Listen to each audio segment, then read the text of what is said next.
Hi friends. तो एक बड़ा कॉमन सा क्वेश्चन सब लोगों का रहता है कि अगर हम एएमयू के बीए ऑनर्स के लिए प्रिपेयर कर रहे हैं एंट्रेंस टेस्ट के लिए, या सोशल साइंसेज में हम जाना चाहते हैं, एएमयू से हम पढ़ना चाहते हैं, तो एएमयू का एक एंट्रेंस टेस्ट होता है। उस टेस्ट पे एक अलग से वीडियो मौजूद है, आप वो देख सकते हैं कि वो टेस्ट क्या होता है, कैसे होता है, कब अप्लाई करना है, क्या करना है। अब मैं बात करने जा रही हूँ कि आपको पढ़ना क्या है। एक बहुत कॉमन सी क्वेरी है कि हम क्या पढ़ें, क्योंकि अभी रिज़ल्ट आया नहीं है इस साल का बीए ऑनर्स का, और ऑब्वियस सी बात है कि जो भी इंसान नेक्स्ट ईयर प्लान कर रहा है एएमयू में एडमिशन लेने के लिए, वो अभी से प्रिपरेशन शुरू करे। ठीक है, तब जाके उसका नेक्स्ट ईयर होगा। ऐसा नहीं है कि टेस्ट डिफ़िकल्ट है, ये डिपेंड करता है कि स्टूडेंट का खुद का लेवल क्या है। अगर स्टूडेंट बिल्कुल बेसिक लेवल से स्टार्ट करता है कि बिल्कुल स्टार्टिंग से पढ़ेगा, तो उसके लिए टेस्ट बहुत मुश्किल है।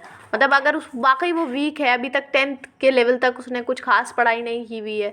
अगर कोई इंसान 10th तक बहुत सीरियस है अपनी पढ़ाई को लेकर, और 12th में उसने बहुत अच्छा किया है अपने लैंग्वेज वाले सब्जेक्ट्स में, और अगर वो ह्यूमैनिटीज़ से बिलोंग करता है तो उसने काफ़ी अच्छा परफॉर्म किया है, 12th में उसने काफ़ी चीज़ों को सीरियसली लिया है, तो उसके लिए ये टेस्ट कुछ भी नहीं है, बहुत हल्का टेस्ट है। लेकिन अगर कोई इतने अच्छे से पढ़ाई नहीं की है उसने 12th तक, या फिर अगर कोई साइंस बैकग्राउंड से आ रहा है जिसने 11th और 12th में साइंस रखी थी, तो उसके लिए ये टेस्ट थोड़ा सा डिफ़िकल्ट है। बिकॉज़ वैसे तो इसमें ज़्यादातर चीज़ें 10th लेवल की हैं, लेकिन फिर भी उसके लिए थोड़ा सा ये टेस्ट डिफ़िकल्ट हो जाता है। जैसे कि मैं अपनी बात करूँ तो मैंने एएमयू में ही सीनियर सेकेंडरी गर्ल्स स्कूल है, +2 गर्ल्स, वहाँ से मैंने पीसीएम से अपनी 12th कंप्लीट की है। उसके बाद में मैंने बीए ऑनर्स का एंट्रेंस क्लियर किया है। ठीक है, तो अब फ़िलहाल मैं हिस्ट्री ऑनर्स से मेरा सेकेंड ईयर चल रहा है। तो कहने की बात यह है कि अगर आप साइंस बैकग्राउंड से बिलोंग करते हैं तो थोड़ी सी दिक्कत आपके लिए ये हो जाती है कि जो आपकी फैक्चुअल चीज़ें हैं वो आपको नहीं पता होती हैं। आपको ये तो पता होता है कि न्यूटन का लॉ क्या है, आपको ये पता होता है कि स्ट्रेट लाइंस के क्या क्या थ्योरम्स हैं, आपको बहुत सारी चीज़ें हैं जो अपने फील्ड से रिलेटेड पता होती हैं, बट फैक्चुअल बातें आप भूल जाते हैं या आपको मालूम नहीं होती, तो उसके लिए आपको प्रिपेयर करना ज़रूरी है।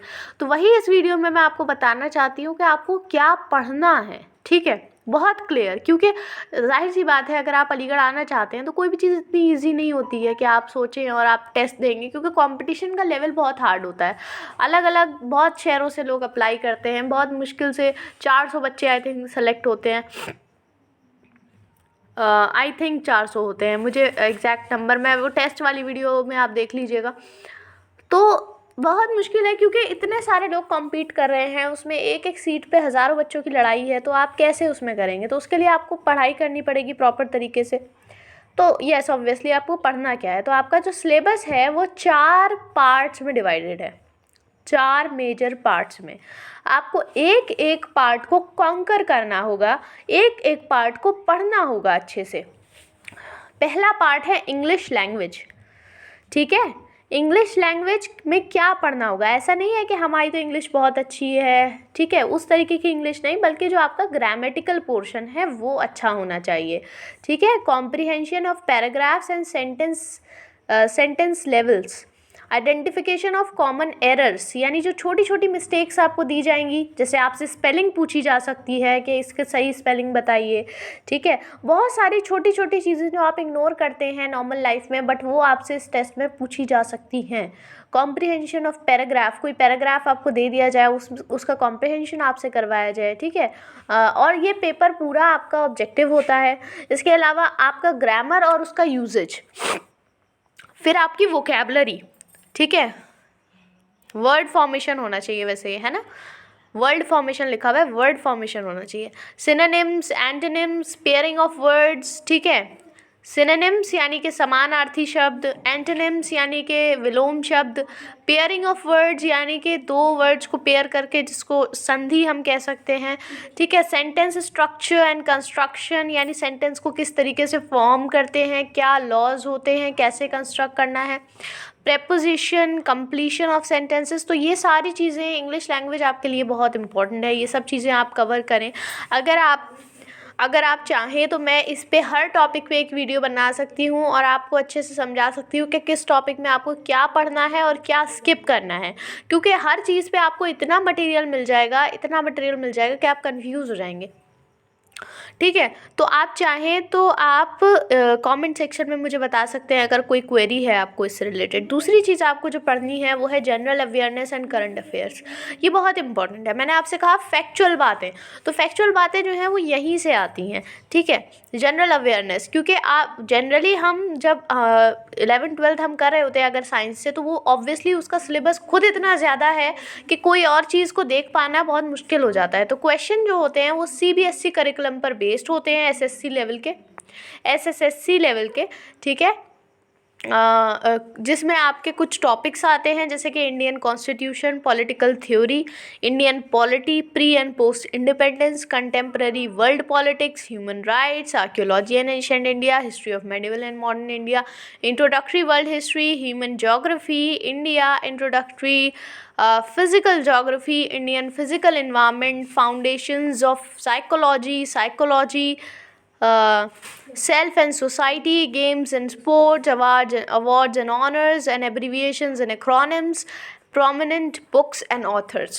इसमें से बहुत सारी चीज़ें ऐसी हैं जो सुनते ही आप सोच रहे होंगे कि यार ये तो बहुत डिफ़िकल्ट चीज़ें हैं, ये तो हमने कभी पढ़ी ही नहीं। जैसे कि स्पेशली दोस्त जो कि आ रहे हैं साइंस बैकग्राउंड से और पढ़ना चाहते हैं आर्ट्स, ठीक है, यानी कि ह्यूमैनिटीज़ पढ़ना चाहते हैं, उनके लिए ये बहुत मुश्किल हो जाता है।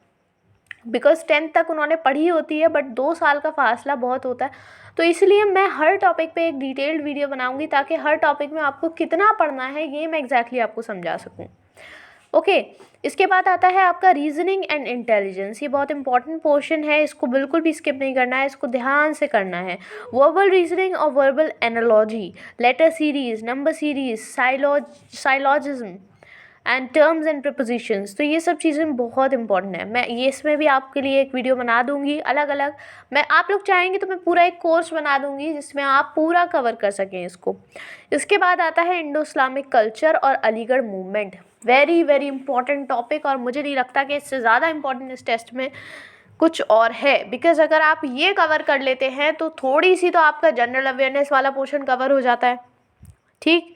दूसरा, ये जो है ना इंडो इस्लामिक कल्चर, ये 10 नंबर का आता है और ये बहुत इंपॉर्टेंट पोर्शन है। बिकॉज ऑब्वियस सी बात है, आप एक ऐसी यूनिवर्सिटी में जा रहे हैं जो अलीगढ़ में है, और अलीगढ़ में आप जानते हैं कि ये जो है ये सर सैयद अहमद ख़ान ने इसलिए बनाई थी यूनिवर्सिटी कि जो मुस्लिम कौम है उसको नॉलेज दी जा सके, वो जो इतनी पिछड़ गई है उसको नॉलेज दी जा सके, उसको अवेयर किया जा सके। तो यहाँ थोड़ा सा आपको पता होना चाहिए। और ऑब्वियसली इंडिया में हमारा जो कल्चर है वो बहुत मिला जुला कल्चर है, तो उस मिली जुली तहज़ीब के बारे में जानना बहुत ज़रूरी है।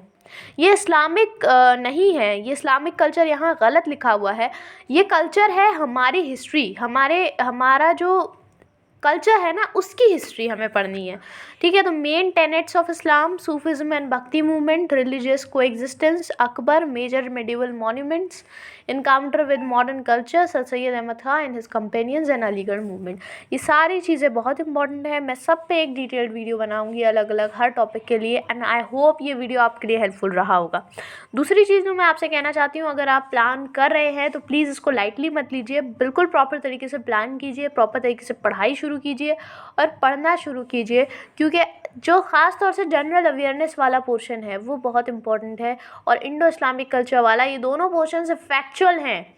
ये दोनों पोर्शंस फैक्चुअल हैं, यानी आपको एक्चुअल नॉलेज होनी चाहिए इनको कवर अप करने के लिए। आप तुक्का नहीं मार सकते, आपको सही में ज्ञान होना चाहिए। तो प्रॉपर पढ़ाई शुरू करें। जो भी हेल्प आपको चाहिए आप कमेंट सेक्शन में मुझसे पूछें, कोई भी क्वेरी हो आप मुझसे पूछें, मैं उसका जवाब देने की पूरी कोशिश करूँगी। And it's a great experience to be a part of AMU, so please try to be okay. Thank you for watching this video, and I hope you liked this video, and this may be helpful for you. Thank you for watching. Please subscribe to this channel.